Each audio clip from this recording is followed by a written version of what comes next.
Have you ever noticed how quickly someone can move on after you're gone? Almost like you never mattered? At first, it feels like a knife to the heart. But here's the truth. When she runs into the arms of another man so soon, it's not strength, it's fear.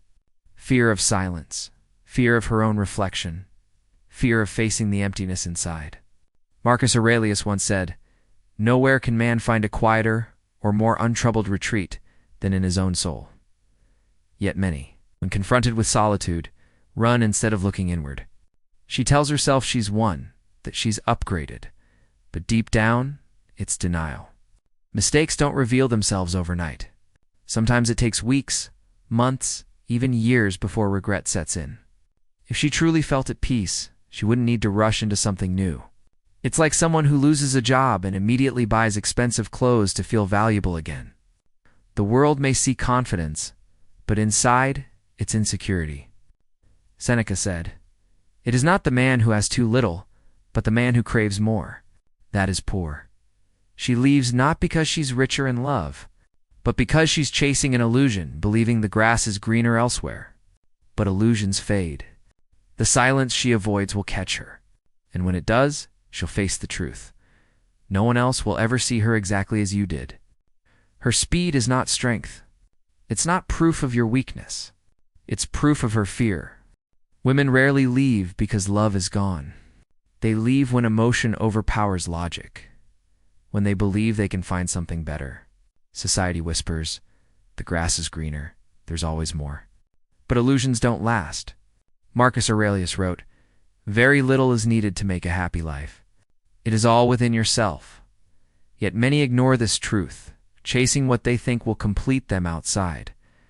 A woman may step into a new life convinced she is upgraded, but sooner or later, the shine fades. Imagine someone trading a sturdy home for a flashy tent because it looks exciting. At first, it feels new, but when storms come, reality hits. In the same way, she may wake up beside someone who cannot challenge her, cannot stir her soul, cannot see her depths the way you once did. That is when regret creeps in. Seneca reminded us, "He who is greedy is always in want. Her rush is not progress, is hunger, and hunger never finds peace." When the illusion of control fades, she will face the truth. She walked away from the greenest field all along. So understand this. Her departure was not proof of your lack, but of her blindness. What she calls victory now may later feel like her greatest mistake. This is where most men fail. When she leaves, panic takes over. They chase, text, call, beg, thinking love is a transaction that can be negotiated. But the moment you chase, you confirm her belief. She had the power all along. Epictetus said, "Freedom is the only worthy goal in life. It is won by disregarding things that lie beyond our control. Your emotions are yours to master, not hers to manipulate." If you run after her, you give away control of your soul. Think of a king who abandons his throne to chase a servant through the streets. The people no longer see him as a ruler, but as a fool. In the same way, every desperate message lowers your value in her eyes. But silence, true, disciplined silence, creates power. When you walk away without explanation, her mind fills the void. She wonders, why isn't he chasing? Did he ever love me? Has he already moved on? Doubt is the destroyer of her certainty. Seneca warned, "He who suffers before it is necessary, suffers more than is necessary." By clinging, you add unnecessary pain.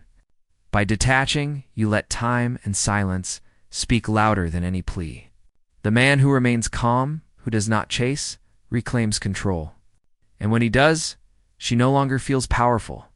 She feels uncertain. That is where the true shift begins. Absence creates value. People only realize the weight of what they had when it is gone. If you remain present, liking posts, checking her profile, reacting to her world, she never feels loss.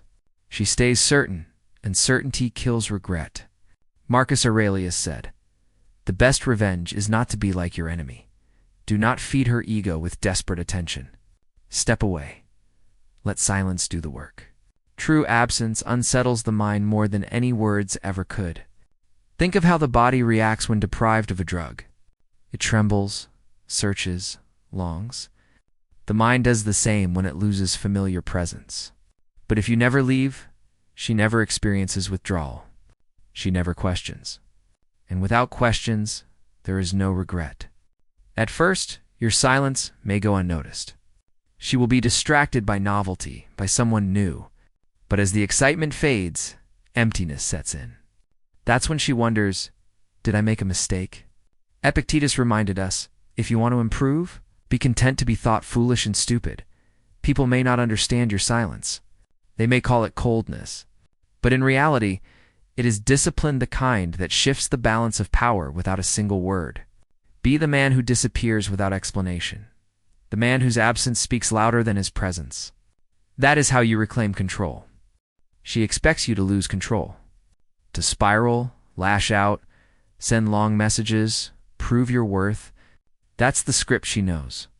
But when you refuse to follow it, when you remain calm, unmoved, you change everything. Marcus Aurelius said, "You have power over your mind, not outside events." Realize this, and you will find strength. A breakup does not strip you of value unless you let your emotions rule you. Women don't lose attraction because of separation itself. They lose it when they see you crumble. Picture a storm raging around a mountain. The storm screams, but the mountain does not move. That's the kind of strength Stoicism teaches, a quiet resilience that commands respect. Epictetus reminded, no man is free who is not master of himself. When you remain composed, he begins to question, why isn't he reacting? Did he let me go? Was I less important than I thought? Doubt replaces certainty, and attraction quietly returns. Seneca said, a gem cannot be polished without friction, nor a man perfected without trials. This is your trial. You cannot fake strength while secretly clinging to her shadow. True control is not an act, it is a way of life. The man who stands unshaken becomes unforgettable, not because he begged to stay, but because he proved he could stand alone. She shows the world her new man, posting pictures, acting like she has moved on. But understand this, he is not an upgrade. He is a band-aid, covering wounds she refuses to face. Seneca said, no man is more unhappy than he who never faces adversity. For he is not permitted to prove himself. Instead of confronting pain, she escapes into distraction.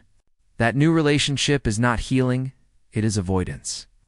Think of a child who breaks a toy and quickly grabs another, hoping the emptiness will vanish. But the broken piece still lies there, untouched. Her new partner serves the same role, a temporary comfort, not lasting fulfillment. Marcus Aurelius wrote, it is not death that a man should fear, but never beginning to live.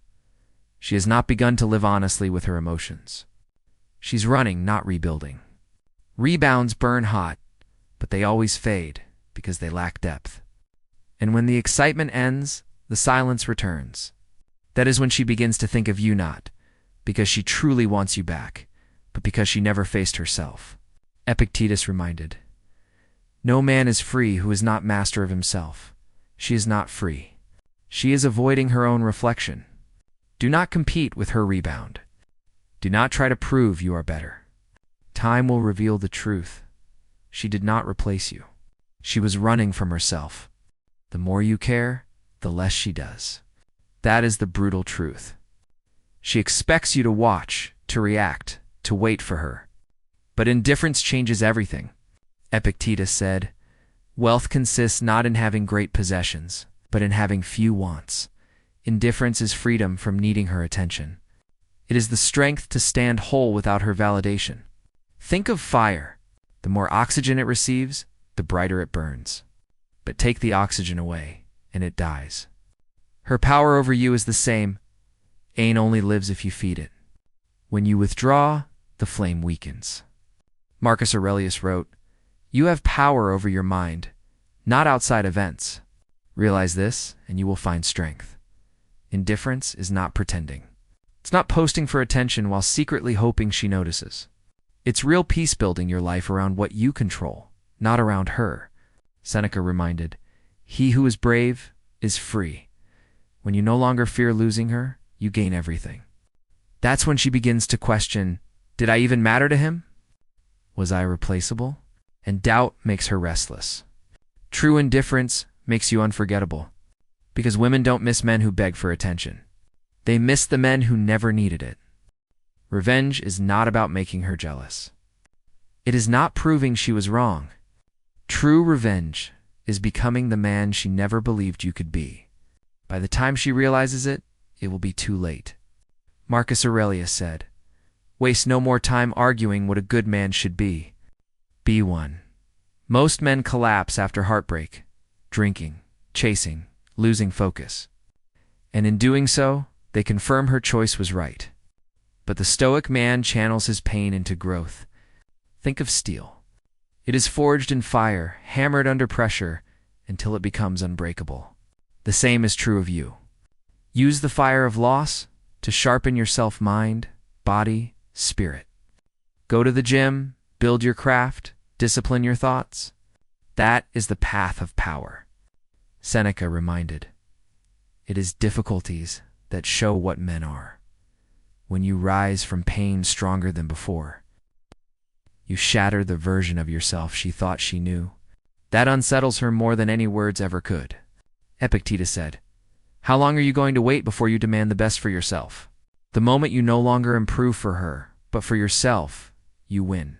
Because by then, you are too busy living to even care if she looks back. The best revenge is not having her return it, is not wanting her anymore." Many men search for closure after she leaves. They want answers, explanations, even apologies. But closure from her is an illusion. True closure comes only from within. Seneca said, "It is not the man who has too little, but the man who craves more that is poor." Wanting her to explain is craving what lies beyond your control. Even if she gave you words, they would not bring peace. They would bring more questions, more pain. Think of a man chasing the horizon. No matter how far he walks, the horizon never gets closer. That is the pursuit of closure from another. It never ends.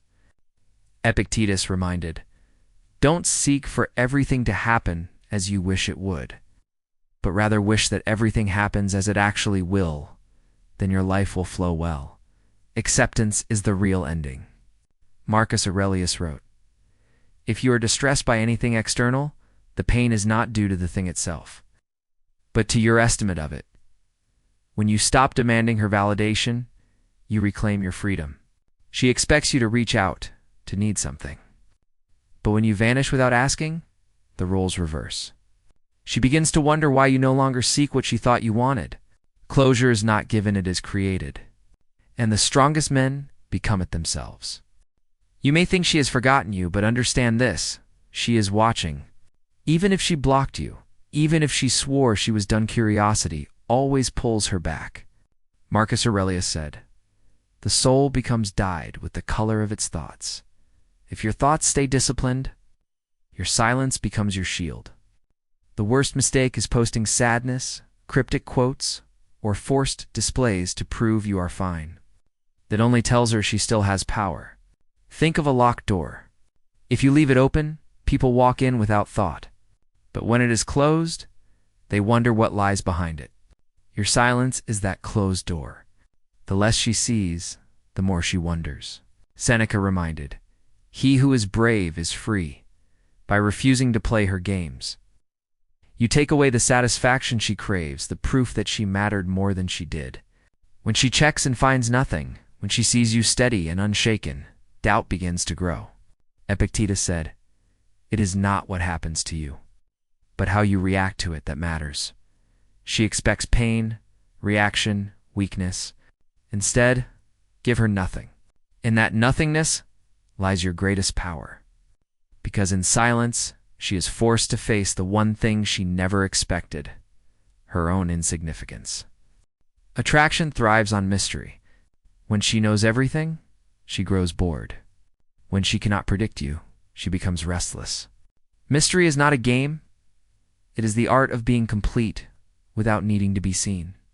Marcus Aurelius wrote, "The more we value things outside our control, the less control we have." Stop giving away your story online.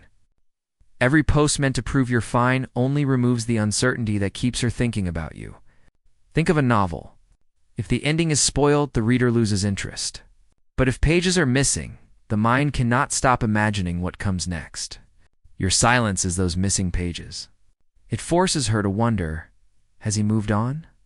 Does he have someone else? Has he forgotten me? Seneca said, silence is a lesson learned from many sufferings. True progress needs no announcement. The man who is genuinely improving does not broadcast his growth. His absence, his unpredictability, creates more gravity than any show of strength. Epictetus reminded, if you want to improve, be content to be thought foolish and stupid. Others may think your silence means weakness. In reality, it makes you unforgettable. Because when she no longer knows where you stand, that uncertainty will haunt her more than anything you could ever reveal. At some point, she will return. Maybe a short text, a random like, or a casual hey. But understand this, it is not always love. It is a test. Marcus Aurelius said, you have power over your mind, not outside events. Her reaching out is not proof of regret. It is her curiosity checking if she still has control. Most men fail by reacting too fast, too eager, confirming they never moved on. Think of a fisherman casting a line, not to catch a meal, but to see if the fish still bites. That message is her bait. If you swallow it whole, she knows you're still hooked. But if you remain calm, detached, you shift the power. Seneca reminded, a man who suffers before it is necessary suffers more than is necessary. By rushing to believe she is back, create new pain. But when you answer lightly or not at all, you deny her certainty, doubt grows. Epictetus said, no man is free who is not master of himself. The man who controls his response passes the test. He shows he is no longer waiting, no longer chained to the past. The moment you stop reacting, she starts questioning. And when she wonders more than you do, you have already won. When she finally comes back, many men believe the story is complete, that love has returned. But her return is not the ending. It is the final test. Marcus Aurelius said, if someone is able to show me that what I think or do is not right, I will happily change. For I seek the truth. Seek truth, not fantasy. The truth is, if she truly valued you, she would not have left in the first place. Think of a traveler who abandons gold to chase shiny stones, only to later return when the stones lose their glow. Her return is not proof of wisdom, but of uncertainty. She wants to know if you are still waiting, still hers to claim. Seneca reminded, it is not that we have a short time to live, but that we waste much of it. Do not waste your life replaying a past she chose to abandon. If she is not fully committed, her return is nothing but a shadow. Epictetus said, first say to yourself what you would be, and then do what you have to do. Ask yourself, do you even want this anymore? A man of discipline does not bend to nostalgia. He weighs her actions, not her words. The final power move is not taking her back, it's realizing you never needed her. Because the true prize was never her attention. It was your freedom.